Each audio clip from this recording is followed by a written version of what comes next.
Assalamualaikum viewers, welcome back to the CSS tutorials.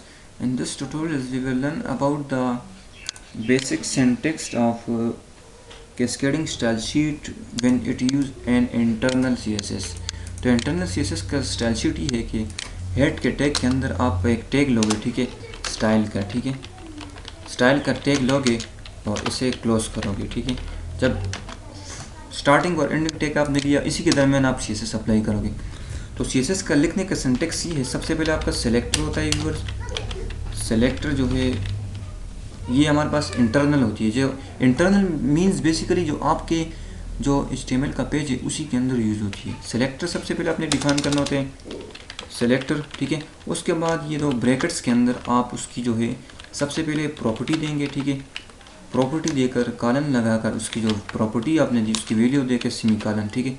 तो ये basically syntax है। Selector basically जैसे कि एक बॉडी जो है वो एक सेलेक्टर है, ठीक है। ये जो अंदर टैग नेम है ये बेसिकली सेलेक्टर होता है, ठीक है। तो देखें मैं यहाँ पे सेलेक्टर की जगह मैं कर देता हूँ कि जो बॉडी है, ठीक है, आपकी जो बॉडी है इसे मैं पहले सेव करता हूँ, रिफ्रेश करता हूँ तो कोई कलर नहीं है ना। तो मैं कहता हूँ एक प्रॉपर्टी देता हूँ बैकग्राउंड की। CSS के अंदर एक बैकग्राउंड की प्रॉपर्टी है जो कि बैकग्राउंड कलर के लिए यूज़ होती है, ठीक है। तो बैकग्राउंड कर देता हूँ मैं लाइन को, कंट्रोल एस टू सेव। अभी रिफ्रेश करेंगे तो ये लाइन कलर आ जाएगा, ठीक है। तो ये बेसिक था सिंटेक्स। और इसके अलावा हम ये हमारे पास इंटरनल CSS है, ठीक है। ये तो हमारे पास बॉडी के लिए हो गया। मैंने कहा कि बॉडी का जो सेलेक्टर है, ठीक है, ये जो सेलेक्टर है बॉडी, इसके जो बैकग्राउंड हुई ये कर दो, ठीक है। और इसकी जो पैडिंग है इसको मैं छोटा कर देता हूँ। पैडिंग बेसिकली क्या होता है, पैडिंग को छोड़ देंगे, मार्जिन कर देते हैं, ठीक है, मार्जिन। और उसके बाद उसकी वैल्यू में दूंगा 0। तो देखें व्यूअर्स इसके अंदर अभी मैंने कुछ टेक्स्ट लिया नहीं है, ठीक है। तो सबसे पहले मैं एक टेक्स्ट को लेता हूँ, ठीक है व्यूअर्स। जैसे कि मैंने लिया हेडिंग 1 के ऊपर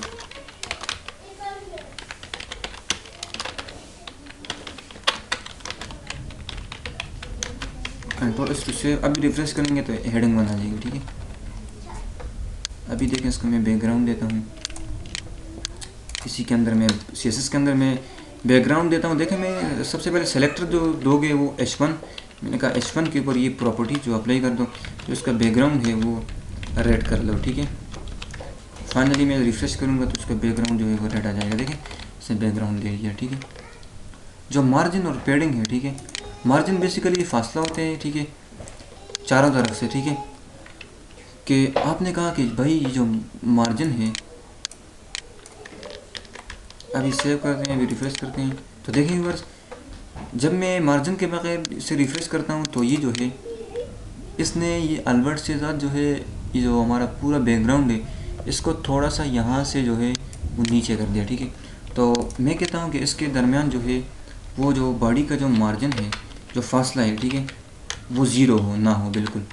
तो रिफ्रेश करूँगा तो ये जो है मार्जिन जो है 0 दे सकते हैं आप। ये तो मार्जिन जो है चारों तरफ से हैं 0 पिक्सल, ठीक है।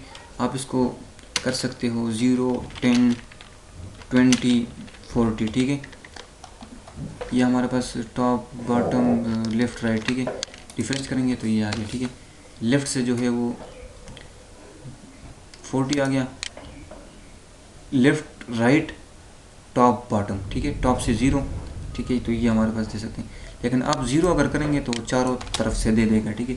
और इसके अलावा पैडिंग होती है, ठीक है व्यूअर्स। पैडिंग बेसिकली मैं कहता हूँ कि देखिए अल्बर्ट शेहजाद के अंदर मैं पैडिंग देता हूँ, H1 के अंदर मैं पैडिंग देता हूँ कि पैडिंग बेसिकली पैडिंग भी फासला होता है, लेकिन ये जो अंदर टेक्स्ट है इसके अंदर फासला होता है, ठीक है। तो मैं कहता हूँ 50 पिक्सल पैडिंग कर दो। फाइनली मैं सेव करूँगा, अभी रिफ्रेश करूँगा तो देखें इसने पैडिंग दे दी, ठीक है। इस टेक्स्ट की पैडिंग और उस जो टैग है उसके हवाले से जो पैडिंग है, ठीक है, दे दी। तो ये हमारे पास जो है वो इंटरनल CSS होता है, ठीक है। और इसके अलावा जो है बकाया जो है वही चीज़ है, ठीक है। तो मिलते हैं नेक्स्ट ट्यूटोरियल्स के अंदर और मज़ीद उसको समझने की कोशिश करते हैं। इजाज़त दीजिए, अल्लाह हाफिज़।